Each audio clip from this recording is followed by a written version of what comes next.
This is 219 News Now, brought to you by Strachan Van Til, making lives easier for 94 years.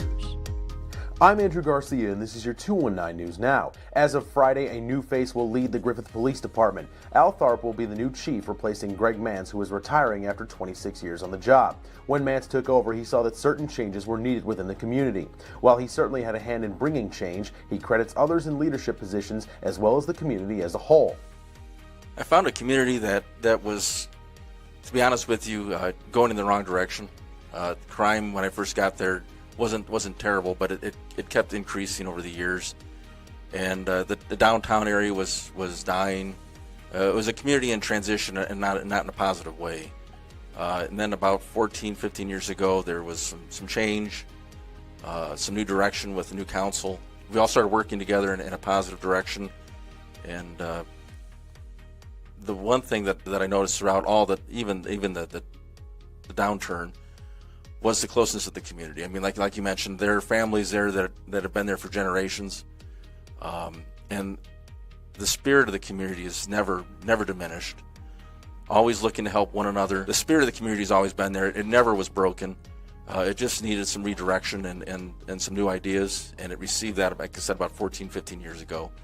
And it's just been a positive trend ever since, and I'm very fortunate to have been part of that trend. A 12-story, $101 million building at Franklin and 11th Street Station in Michigan City is now going vertical, with more high-rises on the way.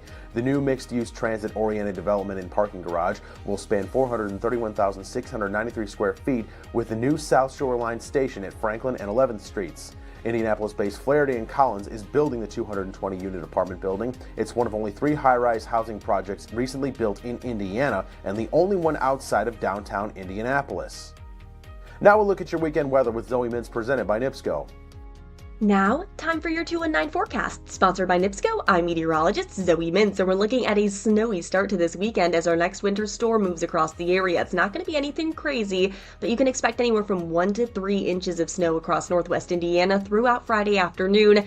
But by the early evening hours, most of the activity should be wrapping up. By Saturday, expect mostly sunny skies. Temperatures will be a bit cooler Saturday afternoon in the mid-20s, so make sure you bundle up, but at least winds will be calmer. By Sunday, it will be slightly warmer, low 30s, but get ready for more snow Sunday afternoon and evening as our next winter storm moves in. So make sure you bundle up this weekend and get ready for a little bit of snow. And in sports, history was made on the girls' basketball courts at Andran. The 59ers met Washington Township, and senior Lindsay Arcella joined the 1,000-point club. Arcella is proud to have accomplished this feat and credits everyone who helped her reach this point in her career.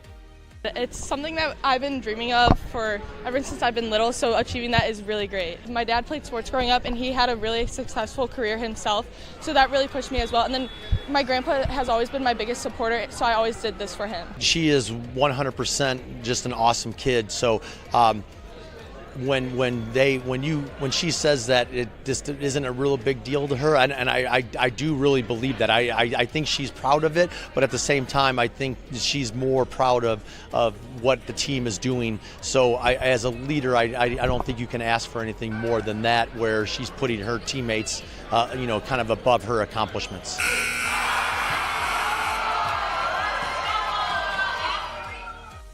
To read up on more local news and headlines, visit JEDtv.com and NWI.com. I'm Andrew Garcia, and this has been your 219 News Now.